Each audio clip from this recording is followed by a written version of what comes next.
Welcome, companions. This will be a guided meditation. You may notice that the bells are slightly different. This is setting peaceful and not gentle. I want to guide you to a place of relaxation efficiently. And then I want to talk to you a little bit about reality. So pay attention to your breath. Don't do anything with it. Just notice it. Notice the speed with which you breathe in, the speed with which you breathe out, and notice the difference. Notice air coming into your lungs, possibly through your nose. Notice the temperature difference there. Notice your chest expanding or your belly expanding, and then notice deflation of the same areas, expelling of breath. Now we're going to nudge that a little. We're going to make it a little slower. We don't force our breath to go slower. We don't want anything here. We just play a little with it. When your breathing in stops, hold it for a while. And then let it out. You don't have to go to painful areas with this, just a little bit. And then the same when you're about to breathe in. Don't. Wait a little and then breathe in. And you'll see at first a tendency to breathe in faster than your mind's like, ooh, I've got a lack of oxygen. I gotta breathe in fast now. And examine that tendency and see if you can identify where it's coming from and see what happens if you don't give in to it. So breathe in the normal pace, but hold it a little bit at the ends. And you may notice that there's more than enough air, even if you breathe slower. And it invites further experiments, further play with the breath. But first we're going to look at the posture that you're in. So we need a posture that is good for relaxing. Sitting down, laying down. If you're very agile, try a lotus pose. It's interesting, but mostly people will just sit down or lay down. If you're sitting down, scooch forward a bit on your seat so your back is free. Now we arch our back inwards a little bit. Basically stick your belly out and put your shoulders back a bit. Not stretchy, but just a bit. And then sit up straight and have the very tip of your head as far away from your tailbone as you can do, with still an arched back. So it's really going to stretch your spine. And you'll find that if you bend your head forward a little bit, this will just increment the distance a little bit. You don't slump forward, but you just put your head forward a little bit. Now if you're laying down, same thing. I like to lay down in a way where nothing of me is touching me, so I spread my arms a little bit, spread my fingers. So just experiment with what you find relaxing. Pay attention to your spine, have it as straight as possible, and one way to do that is to fluff your pillow and put your head as far back as you can and then relax, and then your head will slump forward a little bit automatically. Let's start with the palms of our hands. Notice how warm they are, how cold they are. Notice any sensations there. And then travel upwards to your wrists and your elbows and find any discomfort or stress. We go up again to our shoulders and arm muscles. Any stress. And our neck, the back of our neck. And then we start going down the spine and the ribs that are attached to it. The stomach. Is anything going on there? The hips. And anytime you find a place of distress, what you do is you wait till the next breath out. Kind of gather up all that stress and just breathe it out. Or you might visualize that you have the stress melt in anything that's supporting you. The earth can take it. So we keep doing that. You go to your buttocks, back of your legs, calves, feet. And then we travel upwards on the front side of the body. So shins, knees, thighs, genital area, stomach, your chest. So then we're getting to the face. And there's a couple of areas that need special attention. That's around the eyes. Soften everything around the eyes. And your jaw. Let your jaw go loose. Your teeth slightly separated. Your mouth is still closed. Especially your tongue is relaxed and floating at the bottom of your mouth. And I found that relaxing your tongue deliberately helps stopping the voice that is narrating your life.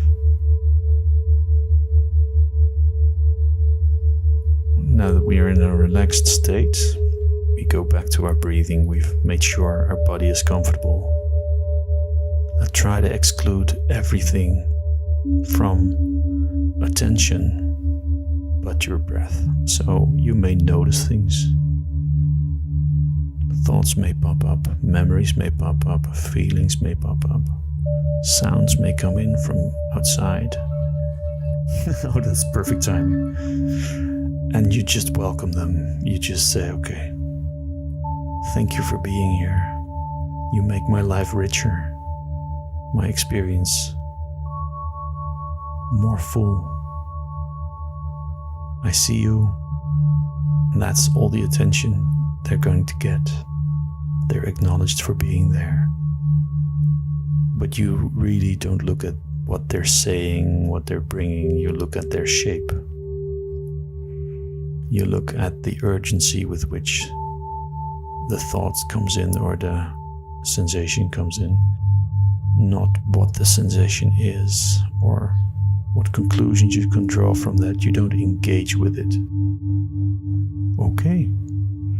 You just breathe and pay attention to breathing alone, in and out. Try to exclude everything, and I'm going to still be talking to you. So try to exclude my voice. And maybe I'm going to say a few things that you don't agree with. Then that is an impulse. Look at it. Welcome it. It makes your life richer. And send it on its way, because right now we're just breathing. Maybe there's things that I say that you do agree with. That's an impulse. Look at it. I feel there's 3 or 4 types of reality. And the first is your personal reality, which is what you feel, what you think about yourself, your narrative of your life, your personal reality, your attitude towards the world, forgetting completely that the world is happening completely in your head. Any experience you have travel through your nervous system into consciousness and are weighed there to see if they are helpful or unhelpful, or if we agree with them or don't agree with them. This is your personal filter of the world, and we usually call that our personal reality. Now you're allowed to have a personal reality. But the thing that people want from you the most is that you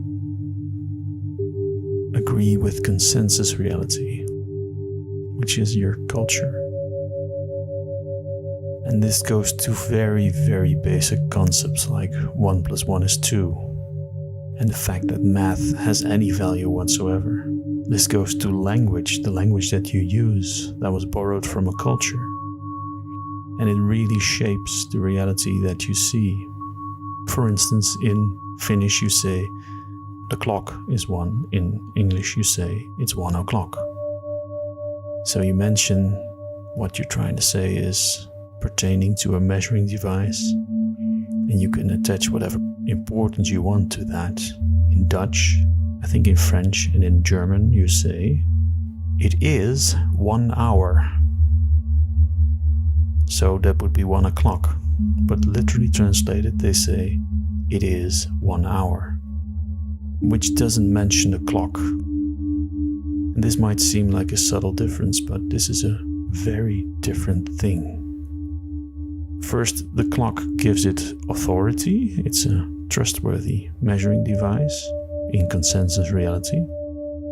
And then the clock is left out. So it's de facto reality. And this is how a lot of those things work. Very basic concepts. You don't really have a choice in how you feel about them. In consensus reality, there is such a thing as free will and accountability and agency. But almost nobody does not believe in free will, which is kind of an indicator that free will is not really a thing in actual reality. But let's not go into that. I've come to the third kind of reality, which is actual reality. The thing about actual reality is that you can't really say anything about it. This is not the fault of actual reality. This is the fault of saying and language, and the fact that language is basically symbolizing, simplifying reality and perception to be stored in memory or to be communicated to a different person and get consensus. But the reality is not of the nature of language. It's not symbolized. It is the difference of going to a restaurant and eating the menu, or going on vacation on a map. The map represents the country you go to. It is not the country. The menu represents the food you're actually going to eat. It's not the food. So the language with which I could describe reality is not the reality. So how do I communicate this to you? I just tell you to find out for yourself. It's the only way. Strip away the other realities, the personal reality, the narrative, and the consensus reality, everything you learned about the world. Strip that away. And whatever is left, whatever experience you have, don't think about it. Don't do anything with it. That is reality. And this reality is very strange. Pain is not a problem, it's just a sensation. It can be very urgent and immediate and pervasive, but it's just a sensation. There are no problems in this reality, because there's no narrative and there's no person to have problems. There's no possession, because there's nobody to have anything. So at the danger of starting to recite the lyrics of Imagine by John Lennon, or to repeat what everybody has said in the netty tradition, I'm gonna go a different way. What we can say is what this reality is like. It is not that, but it is like something. It is spacious, so it's like space.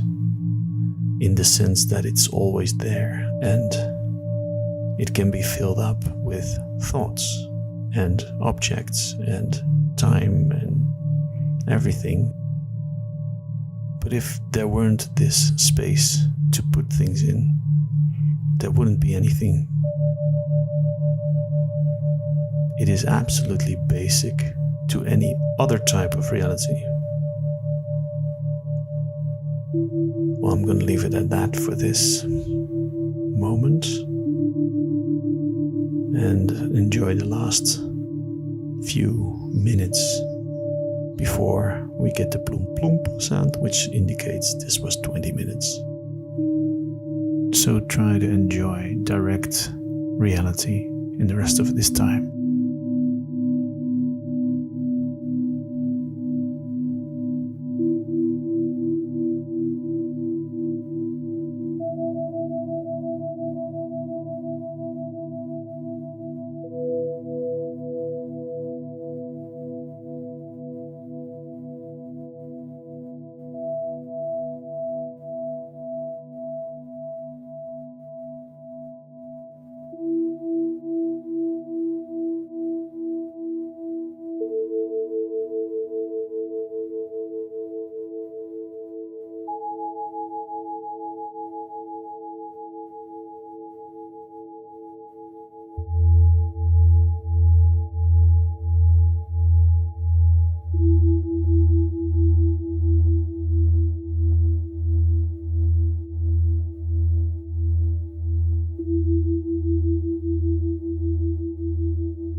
and I thank you for joining in.